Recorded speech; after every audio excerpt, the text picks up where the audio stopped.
Hello everyone, I am Minakshi, working as an assistant professor, IT department, KIET group of institutions, Ghaziabad. In this lecture, I will be discussing about counters and time delays. So let's get started.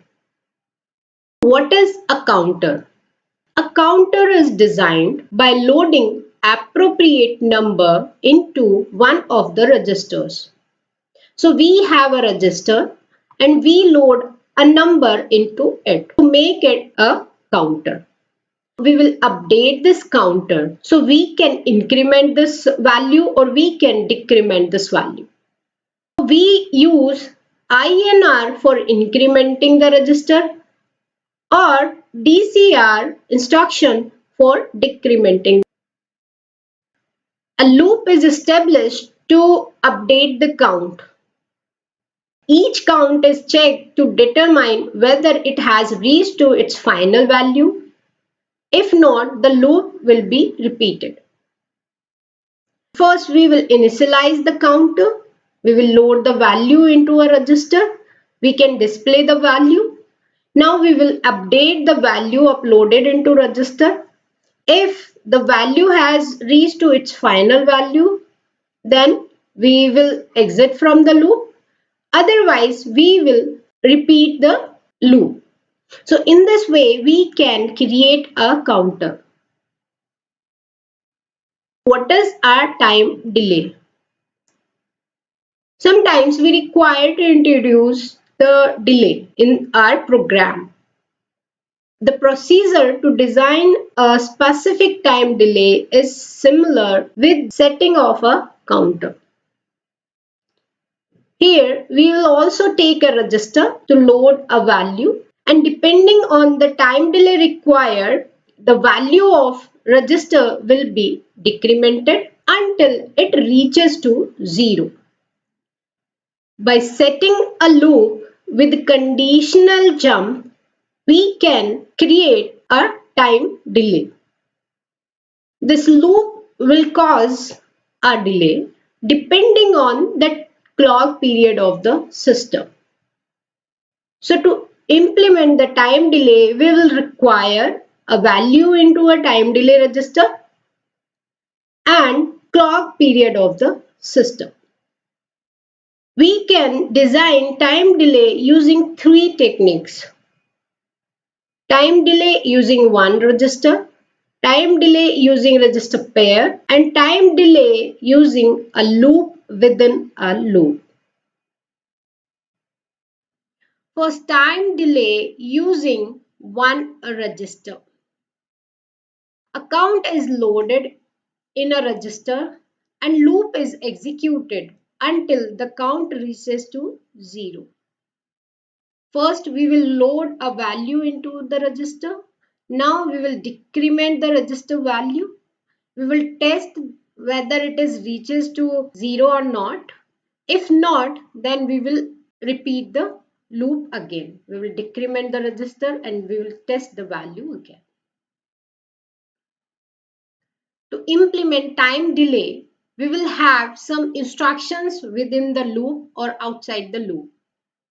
So here total delay will be equal to time to execute instructions outside the loop plus time to execute instructions within the loop.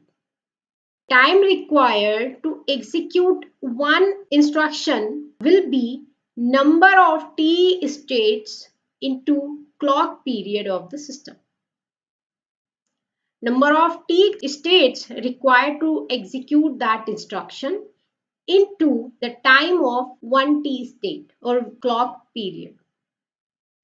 So how many clock period will be required by an instruction to be executed?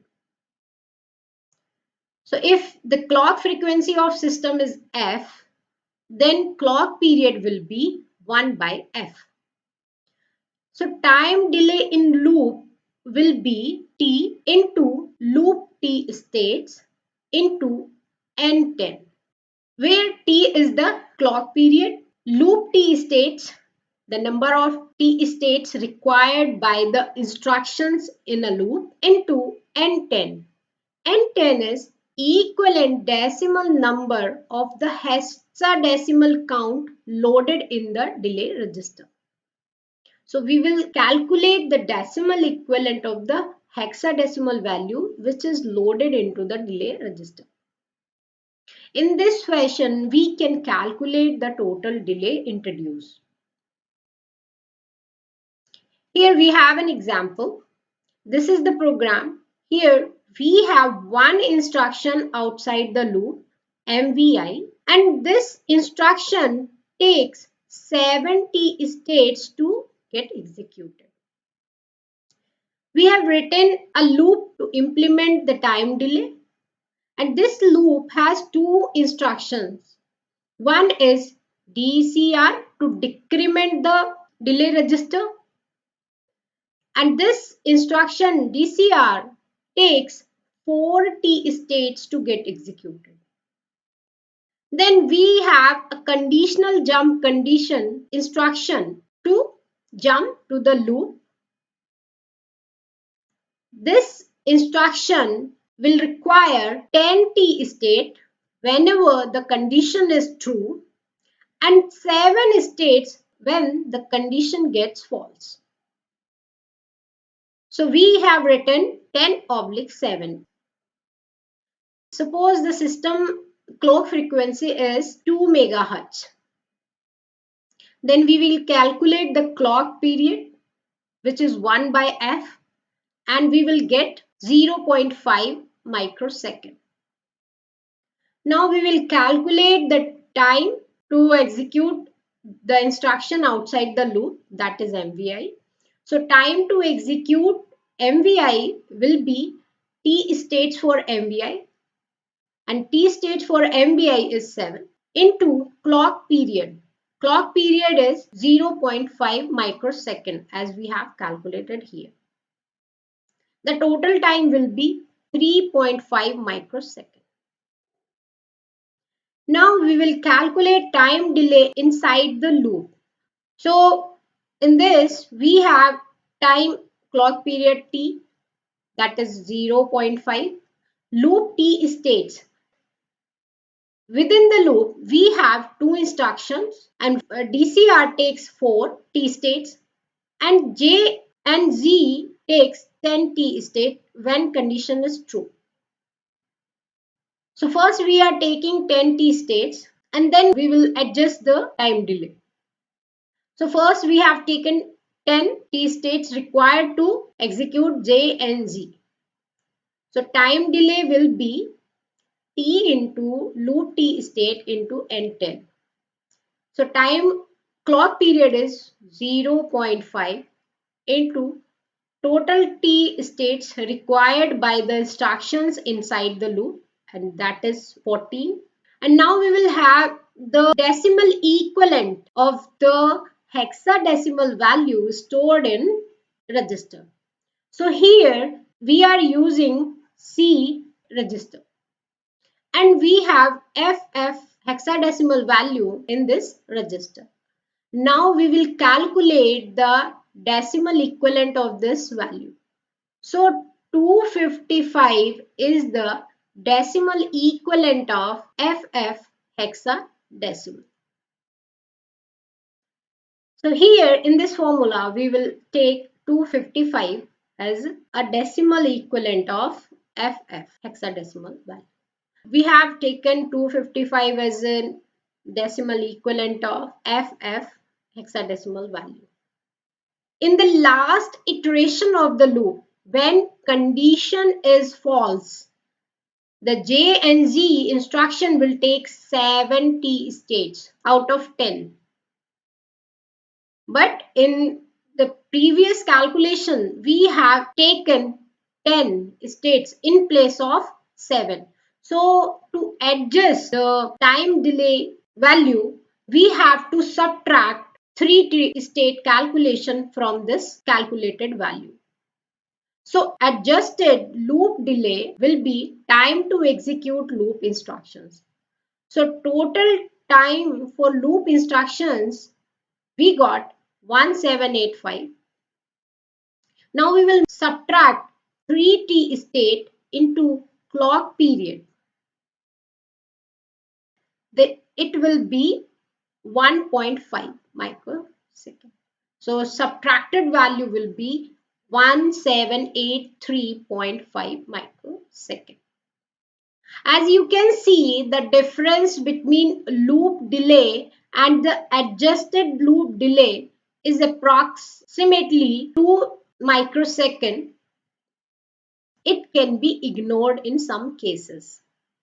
So total delay will be time delay for outside instruction and time delay introduced by the inside instructions. That is adjusted time delay.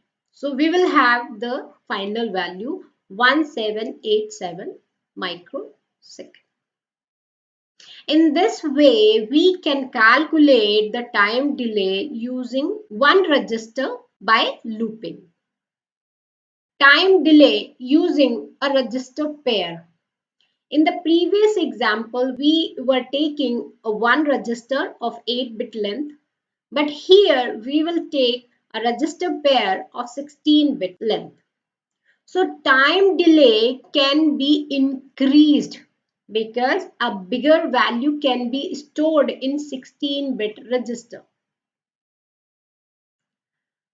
So this time delay can be increased by setting a loop and using a register pair with 16-bit number.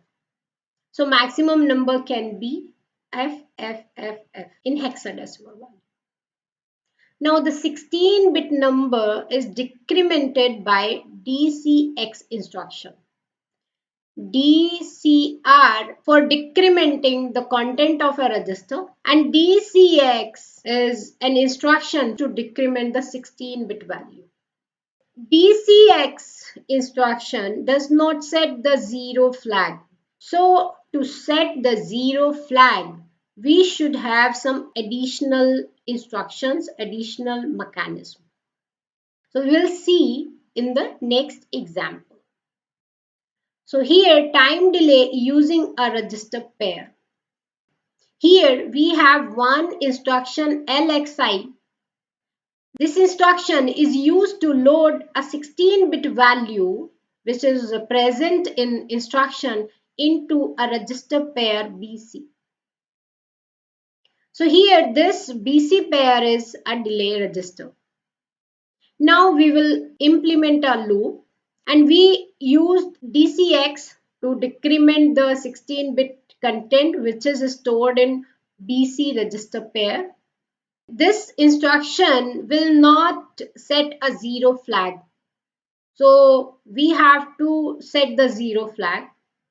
For this, we will bring C content into A and we will do logical OR of content of register B with C to set zero flag.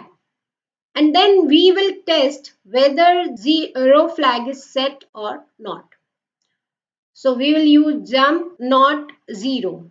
If the zero flag is not set, it means the BC pair does not have a zero value. Then we will go to the loop. We will repeat it. If the zero flag is set, then we will get out of this loop. LXI instruction takes 10 T states. DCX takes 6 T states. Move takes 4 T states. ORA takes 4 T states. JNG takes 10 T state when condition is true and 7 T state when condition is false. So to get the time delay, first we will calculate the time delay introduced by the instruction outside the loop. And then we will calculate the time delay introduced by the instructions inside the loop. So if we have clock frequency of the system 2 MHz, then we can calculate time period T equals to 1 by F. That is 0.5 microsecond. Now we will calculate the decimal equivalent of hexadecimal value stored in BC register. So decimal equivalent of 2384 will be 9092. Here, next, we will calculate time to execute LXI.